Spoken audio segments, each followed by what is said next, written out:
Dear students, BA fourth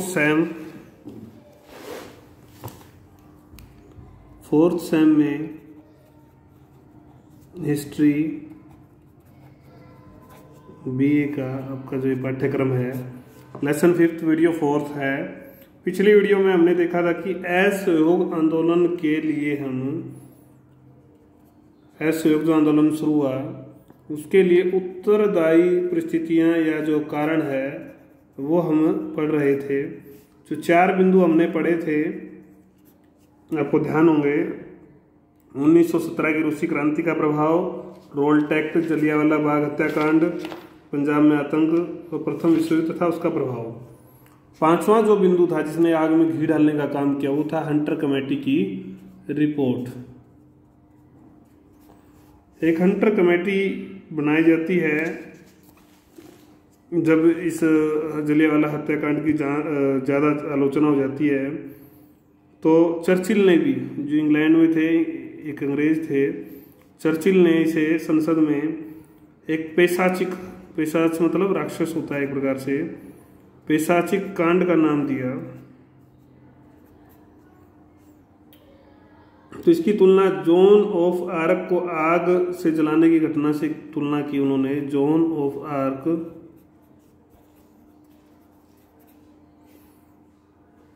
Tagore ने विरोध में, देखो क्या क्या होता है, ये इंपॉर्टेंट है, सारी बातें 2 अंक में भी आ जाती है।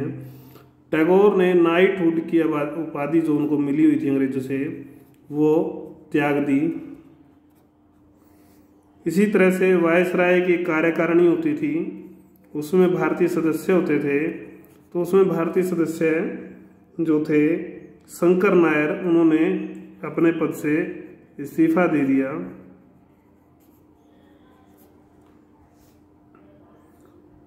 भारतीय नेताओं का निरंतर दबाव जो था, इस निरंतर दबाव के कारण से एक कमेटी जो है जांच के लिए बनाई जाती है।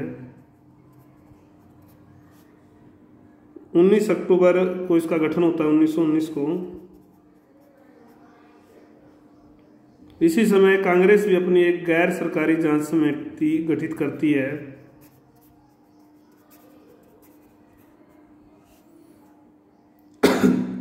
गैर सरकारी समिति 1920 को अपनी रिपोर्ट दे देती है। उसने सिद्ध किया कि सेना और पुलिस ने निर्दोष असहाय लोगों को मारा, अत्यधिक अत्याचार किए। जबकि उसके बाद कुछ समय बाद 24 मई को जो है हंटर रिपोर्ट क्या कहती है, दोषी नहीं ठहराया सरकार को। रिपोर्ट में कहा गया कि पंजाब में जो दंगे थे, उपद्रव था, दंगे जो है क्रांति का रूप धारण करते जा रहे थे। डायर के निर्णय को एक भूल मात्र बताया, पद से हटा दिया गया। उल्लेखनीय है कि सरकार ने डायर के कृत्य की निंदा तक नहीं की, भारतीयों की आशाओं के अनुरूप दंड नहीं दिया गया, तो न ही मृत व्यक्तियों के परिवारों को कोई आर्थिक सहायता दी गई। विपरीत भारत में अनेक अंग्रेजों ने डायर का ही समर्थन किया। इतना ही नहीं, हाउस ऑफ लॉर्ड्स के उदारवादी सदस्यों ने ब्रिटिश साम्राज्य का रक्षक उसको बताया और उसके सम्मान में उसको तलवार तथा 26,000 पाउंड की धनराशि उसको भेंट की जाती है। इतना बड़ा जुल्म भारतीयों के ऊपर ये अंग्रेजों के द्वारा हुआ। छोटा जुल्म नहीं था, ये डबल हो गया। पहले तो मारना और उसके बाद फिर जो है ना उस पर जले पे नमक छिड़कना वाली बात हो गई। तो इस रिपोर्ट था अंग्रेजों द्वारा डायर के समर्थन ने भारतीयों की अंग्रेज विरोधी भावनाओं को और तीव्र कर दिया तथा गांधी जी के असहयोग आंदोलन का दृष्टिकोण सशक्त होने लगा।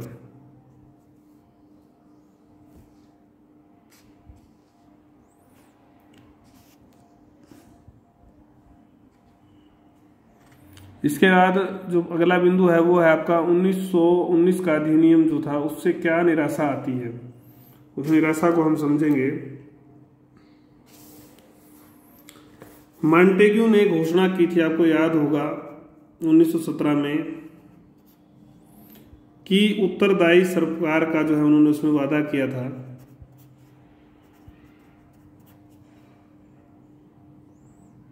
उत्तरदायी सरकार का वादा था, परंतु जो 1919 का एक्ट आया उसमें मात्र क्या छूट दी गई, प्रांतों में द्वैध शासन स्थापित कर दिया गया। सांप्रदायिक जो प्रणाली 1909 में चलाई गई थी, अलग अलग लोग, अलग अलग धर्मों के लोग जो है अलग अलग सीटों पर वोट डालेंगे, सांप्रदायिकता को बढ़ावा दिया गया, इस प्रणाली को और आगे बढ़ाया गया। कुछ लोगों ने छोड़कर बाकी सब ने इसकी आलोचना की।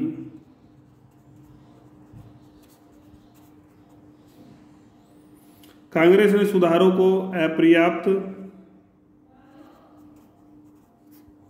निराशाजनक, कूटनीतिपूर्ण जो है इसको बताया। गांधी जी ने प्रारंभ में सुधारों को स्वीकार करने पर बल दिया, परंतु हंटर कमेटी की रिपोर्ट, डायर की निंदा न करने वाले लॉर्ड्स का डायर की प्रशंसा में प्रस्ताव, उल्टे उसको तलवार भेंट करना, तो घिनौना जो ये हत्याकांड था, इसमें भारतीयों ने अपने साथ एक बहुत बड़ा इसको धोखा समझा। न तो दोषियों को सजा हुई, न भारतीयों को कोई आर्थिक मदद मिली। तो धारणा क्या बनी कि सुधारों के द्वारा भारत सरकार की इच्छा मात्र भारतीयों से धोखाधड़ी की नीति ही अपनाना है।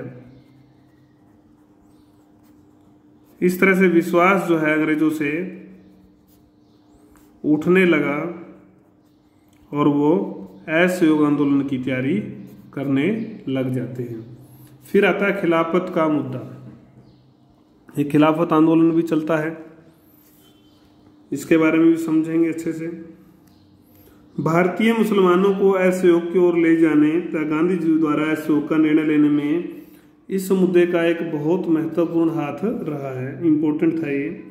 मामला क्या था कि तुर्की का जो सुल्तान था, मुस्लिम जगत में जो है खलीफा माना जाता था, धार्मिक नेता माना जाता था, उसका सम्मान विशेष था, सभी दुनिया के मुसलमान उसका सम्मान करते थे।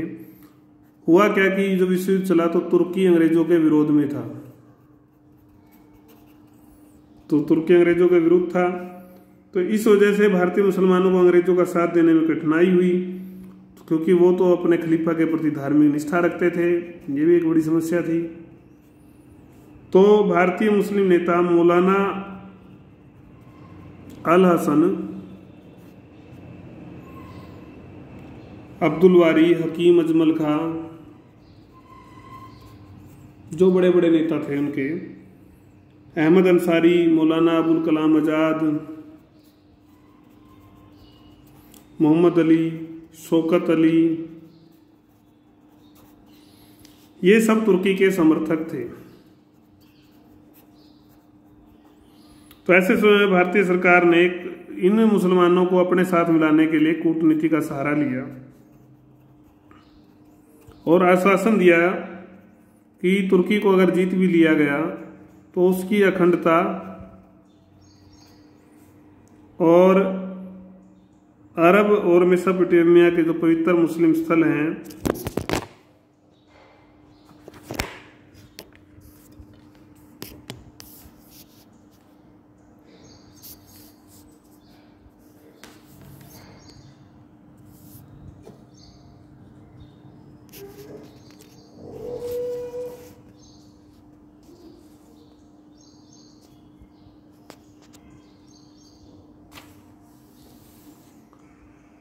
तो जो पवित्र मुस्लिम स्थल है, गिर गया था मोबाइल, उनकी सबकी सुरक्षा की जाएगी, ये आश्वासन उनको दे दिया जाता है। इस आश्वासन के चलते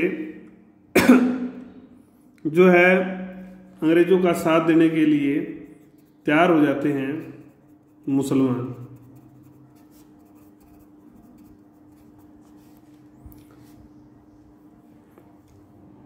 तुर्की के खिलाफ अपने ही धर्म भाइयों से वो लड़े। प्रथम विश्व युद्ध में जर्मनी की हार हुई। जर्मनी की जब हार हो जाती है तो तुर्की की भी ये हार ही थी। तो फिर तुर्की साम्राज्य को तोड़ने तथा उससे अपमानजनक शर्तों पर संधि की गई। और ये समाचार जब भारत में मिला तो भारतीय मुसलमानों को ठेस लगी, अपमान महसूस हुआ, धोखा महसूस हुआ। मोहम्मद अली ने पेरिस में संधि कर रहे राजनीतिकों के समय 3 शर्तें रखी, 3 मांगे रखी। ये मांगे थे कि तुर्की में पवित्र स्थानों पर खलीफा का नियंत्रण बना रहे, खलीफा के पास पर्याप्त भूभाग रहे तथा जंजीरतुल अरब सीरिया, इराक तथा फिलिस्तीनों पर मुसलमानों की प्रभुसत्ता बनी रहे। ये मांग पेरिस में उन्होंने रखी। भारतीय मुसलमानों ने अपनी मांगों के लिए भारत सरकार पर दबाव डालने के लिए सितंबर 1919 में लखनऊ में सम्मेलन का आयोजन किया और अखिल भारतीय खिलाफत कमेटी का गठन हो जाता है। खिलाफत आंदोलन को जन्म मिलता है। दिल्ली में दूसरा सम्मेलन आयोजित किया जाता है जिसमें गांधी जी, नेहरू जी, मोतीलाल नेहरू, मदन मोहन मालवीय नेताओं ने भाग लिया। गांधी जी को इस सम्मेलन का अध्यक्ष चुना जाता है। तो गांधी जी ने अपने विचार रखे अध्यक्षीय भाषण में, यदि ईश्वर न करे शांति समझौते की शर्तें मुसलमानों के अनुकूल नहीं होगी तो वो सरकार से सहयोग बंद कर देंगे। यदि सरकार खिलाफत जैसे महान ध्येय के संबंध में धोखा देती है तो हमारे लिए असहयोग आंदोलन के सिवा कोई चारा नहीं होगा। तो 19 जनवरी 1920 को डॉक्टर अंसारी के नेतृत्व में खिलाफत कमेटी का एक शिष्टमंडल वायसराय से मिलने गया, परंतु इसका कोई परिणाम नहीं निकला। आखिर में खिलाफत कमेटी की एक सभा हुई। गांधी जी ने असहयोग आंदोलन का कार्यक्रम उसमें प्रस्तुत किया, जिसे खिलाफत कमेटी ने स्वीकार कर लिया। तो गांधी जी ने कांग्रेस पर भी खिलाफत आंदोलन को स्वीकार करने के लिए दबाव डाला और उनका उद्देश्य जो था वो था हिंदू मुस्लिम एकता के माध्यम से और आंदोलन को आगे बढ़ाना। तो इसके हालांकि बाद में गलत परिणाम भी निकले, तो उसके बारे में हम भी चर्चा नहीं करेंगे। नीचे के दबाव, रजनी पामदत्त इतिहासकार है और सुमित सरकार क्या कहते हैं कि कई और इम्पोर्टेंट कारण भी थे इस आंदोलन के पीछे, केवल यही कारण नहीं थे। उनका रजनी पामदत्त का मानना है कि केवल पंजाब की या जलियांवाला बाग की घटनाओं से ही जो है शुरू नहीं हुआ ये आंदोलन, बल्कि इन घटनाओं के बाद भी उन्होंने 1919 के अधिनियम को स्वीकार करने की बात कही थी। इन इतिहासकारों के अनुसार किसान और मजदूरों के हालात काफी खराब हो गए थे और जनता में बेचैनी बढ़ती ही जा रही थी। इस दौरान जो है प्रथम 6 माह में 1920 में ही जो है 200 हड़तालें हो जाती है, जिसमें 20 लाख मजदूर भाग लेते हैं। छोटी संख्या नहीं है। केवल बंगाल में ही 110 हड़तालें हुई। लेबर यूनियन मजदूरी के जो संगठन है, एसोसिएशन है, वो बने, निर्माण हुआ। ऐसी स्थिति में चुपचाप सुधारों से काम लेना शुरू करने की सलाह एक प्रकार से हास्यास्पद हो गई। तो अब कुछ ना कुछ करना मजबूरी हो गया था, कुछ ना कुछ ऐसा किया जाए जिससे कि शांत हो सके। मजबूर हो गए तरीका बदलने के लिए और आखिर में उन्होंने फिर असहयोग आंदोलन का रास्ता अपनाया। तो ये भी कारण इसका माना जाता है। तो ये हमने पढ़ा बेसिक कि कारण क्या थे, कई बार आ जाता है इंपॉर्टेंट क्वेश्चन, इसको ध्यान कर लें आप। उसके बाद फिर आता है आपका असहयोग आंदोलन की शुरुआत। आंदोलन छेड़ने का निर्णय होता है। गांधी जी के खिलाफत मुद्दे पर मुस्लिम नेताओं के निकट थे। नवंबर 1919 में ये हम पढ़ाए अभी। नवंबर 1919 में खिलाफत मुद्दे पर सरकार से असहयोग की बात उन्होंने कही थी कि सरकार से असहयोग करेंगे। सरकार के कड़े रूप से परेशान होकर मुस्लिम नेताओं ने आखिर में अंततः वो स्वीकार कर लेते हैं। अंततः मुस्लिम असहयोग आंदोलन को, असहयोग जो आंदोलन का कार्यक्रम है उसको स्वीकार कर लेते हैं। इसी बीच गांधी जी ने भी कांग्रेस पर दबाव डाला कि कांग्रेस भी जो है खिलाफत मूवमेंट को अपने एजेंडे में शामिल, कांग्रेस भी खिलाफत का समर्थन करे। हालांकि कुछ लोग इस बात का विरोध भी कर रहे थे। तो ऐसे कुल मिलाकर इन सब घटनाओं के माध्यम से गांधी जी ने दबाव डाला कांग्रेस पर कि जो है जल्द से जल्द उनको ऐसे आंदोलन छेड़ने के लिए नेतृत्व दिया जाए। मई 1920 में एक सभा होती है, मई 1920 में एक सभा होती है कांग्रेस वर्किंग कमेटी की। तो ऐसे आंदोलन के निर्णय के लिए कांग्रेस का एक विरोध अधिवेशन, एक विशेष अधिवेशन कलकत्ता में आयोजित किया जाएगा।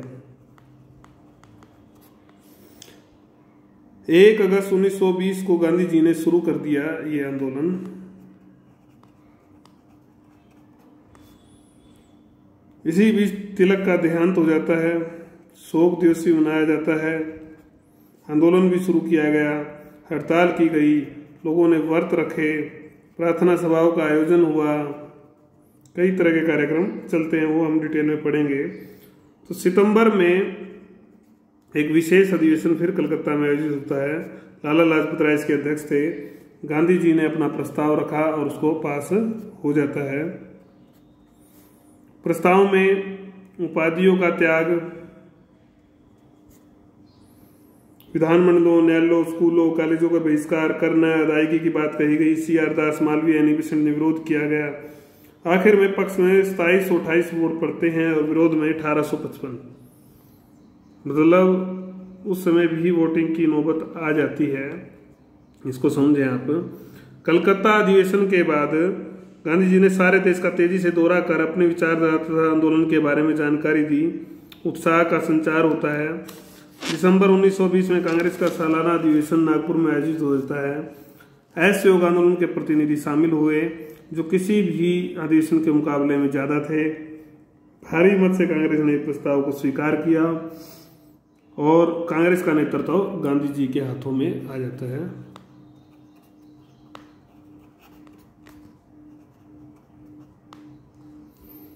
तो गांधी जी ने कांग्रेस के लक्ष्यों को बदलकर स्वराज की प्राप्ति का लक्ष्य रखा, जो शांतिपूर्ण उचित साधनों से प्राप्त किया जा सकता था। गांधी जी ने कांग्रेस के ढांचे में परिवर्तन किया, कांग्रेस की प्रांत की समितियां गठित की, ग्राम स्तर की कमेटियां बनाई और एक कार्य समिति भी बनाई जाती है, वर्किंग कमेटी भी। तो कई परिवर्तन गांधी जी ने किए, ये हमने इसी बिंदु में पढ़ा।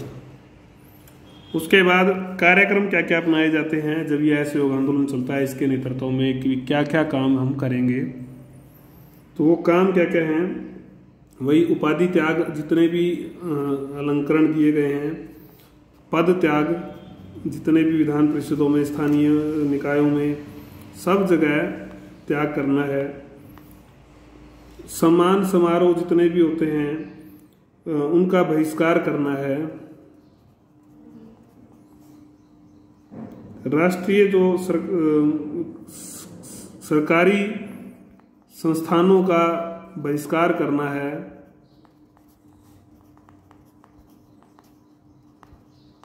और राष्ट्रीय शिक्षण संस्थान बनाने हैं, स्थापना करनी है उनकी। पंचायती न्यायालयों के माध्यम से मामले निपटाने हैं। चौथा बिंदु, न्यायालयों का बहिष्कार करके पंचायती न्यायालयों में निपटान करना है, अपनी जो पंचायतें होती हैं और उनकी स्थापना करनी है।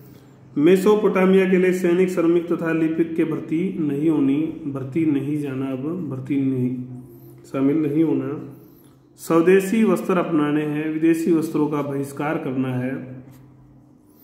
परिषदों के चुनाव में खड़े न होना और मतदान का बहिष्कार करना है। इसके अतिरिक्त रचनात्मक कार्यों पर भी बल दिया गया। हिंदू मुस्लिम एकता पर, अस्पृश्यता का अंत, मद्य निषेध, ग्रामों का विकास करना, कई प्रकार के कार्यक्रम शामिल थे। फिर आता है आंदोलन की प्रगति कैसे चलती है।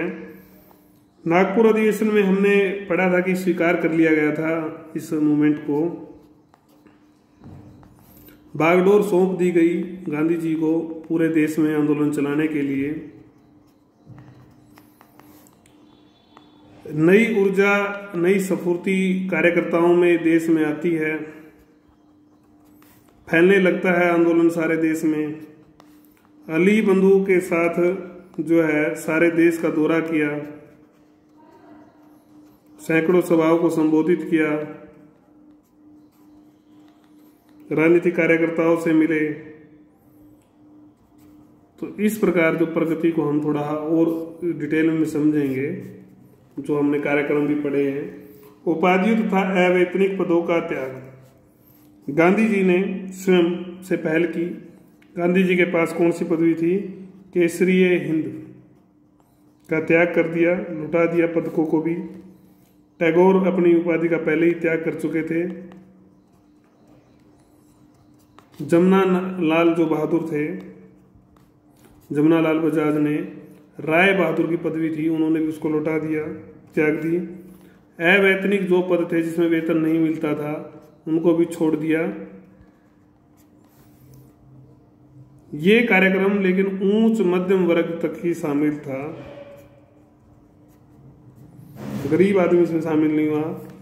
इसका कारण यह था कि पदक और तथा अवैतनिक पद तो इन्हीं को दिए जाते थे, तो ज्यादा सफल ये नहीं हुआ, क्योंकि इससे अंग्रेजों के ऊपर कोई असर नहीं पड़ा। आंकड़े प्रस्तुत किए सुमित सरकार ने। 5186 उपाधिधारियों में से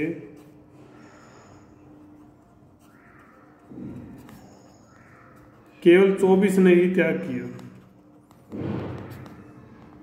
तो ज्यादा इम्पैक्ट इसका नहीं पड़ा। सरकारी अदालतों का बहिष्कार तथा पंचायतों की स्थापना, पंचायतों की स्थापना की गई। ये भी हम पढ़ के तो आए हैं, अब थोड़ा डिटेल में है आंकड़ों के साथ। वकीलों ने वकालत त्याग दी, और आपने पढ़ा था कि हमारे यहाँ पर काफ़ी सारे वकील थे नेताओं में, उसमें मोतीलाल, जवाहरलाल, CR दास, लाला लाजपत राय, बंगाल में CR दास हो गए, गुजरात के विठल भाई, वल्लभ भाई पटेल, बिहार में ये बिहार के नेता थे डॉक्टर राजेंद्र जो प्रथम राष्ट्रपति बने, मद्रास से चक्रवर्ती गोपालाचार्य,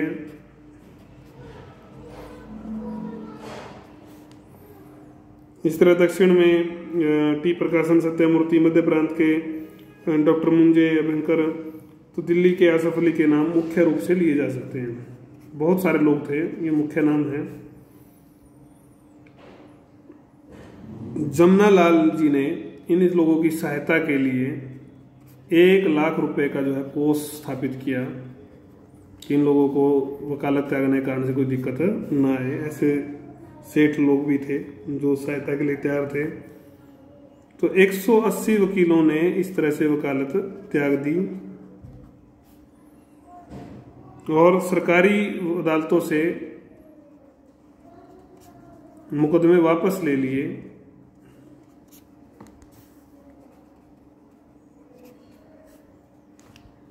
और निपटारा पंचायतों में किया जाने लगा।